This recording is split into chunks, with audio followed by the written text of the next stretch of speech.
అంటే మనం అలా ఉండిపోతున్నాం అదే ఫీల్డ్ లో. ఆ మనస్సు నిశ్చలం అయినప్పుడే మెడిటేషన్ సంభవము. అనుపమ గారు మీకు అర్థమైందా? జనార్దన్ గారు.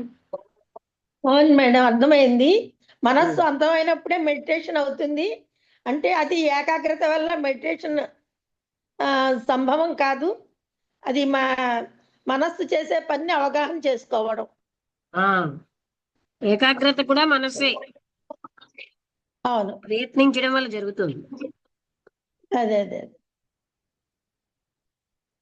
అలాగే మాస్టర్ ఉన్న చోట మెడిటేటర్ ఉండడు. ఏంటండి?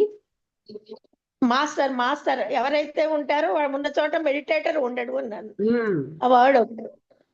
మాస్టర్ అనేవాడిని నువ్వే మెడిటేట్ చేస్తున్నావు, నువ్వే మాస్టర్వి, ఆ పద్ధతి ప్రకారం ఉన్నావు అని, లేదా ఇంకెవరో మనకు బోధించడం, ఇలాంటి దగ్గర మెడిటేషన్ సంభవం కాదు.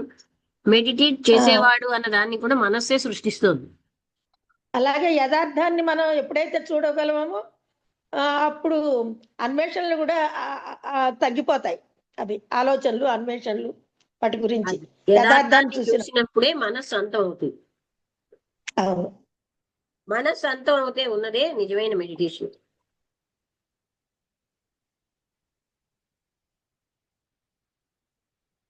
అలాగే అర్థమైందా మెడిటేషన్ ఈశ్వర్? అంటే తెలిసిన దాని నుంచి బయటపడటం. ఆ తెలుసున్న దాని అంతా మనస్సు యొక్క ఫీల్డే. అవును. ఆ తెలియని ఇవాళ భ్రమ స్థితితో. రాసుకున్నా మేడం, అందుకే చెప్పగలుగుతున్నా. ఇవాళ పాయింట్లు రాసుకున్నా. చూసారా, చాలా బాగా చెప్పారు. ఉమ్, ఎప్పుడు నేను చెప్పలేను అంటారు కదా. అవును అవును. రాసుకోవడం వల్ల మీకు అవగాహన అయింది కదా. చూడ అవునవును, అర్థమైందండి. ఉమ్.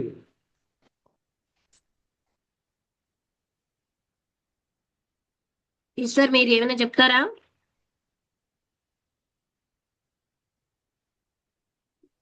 లేదమ్మా, నేనేం చెప్పను ఇప్పుడు. మీరు రాసుకోవాలి. అంటే రాసుకోలేదు. రాసుకుంటే ఇప్పుడు రాసుకుంటాను, చూడండి, బట్ ఇప్పుడు అనుపమ గారు ఊర్లో ఎప్పుడు ఉన్నా. చెప్పేవారు కాదు, ఇప్పుడు ఎంత బాగా చెప్పారు.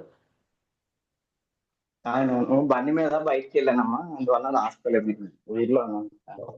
ఉహు. అన్ని తెలుసున్నట్టుగా గుర్తుంటున్నట్టుగా అనిపించే వింటుంటే ఆ చెప్దామంటే వచ్చేవు. చూసారా, రాసుకోవడం వల్ల ఎంత బాగా చెప్పారు.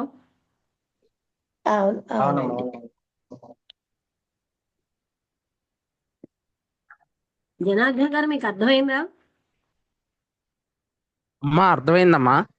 ఉమ్. అమ్మా అంటే ఉమ్, అర్థమైందమ్మా. అదే మనస్సు ఉన్నంతసేపు అది ఎప్పుడు చాయిస్ ఉంటుంది, ఇవాల్యుయేషన్ ఉంటుంది, ఇది మంచిది ఇది చెడ్డది. మనస్సు అంతం అవుతేనే మెడిటేషన్. అవునమ్మా.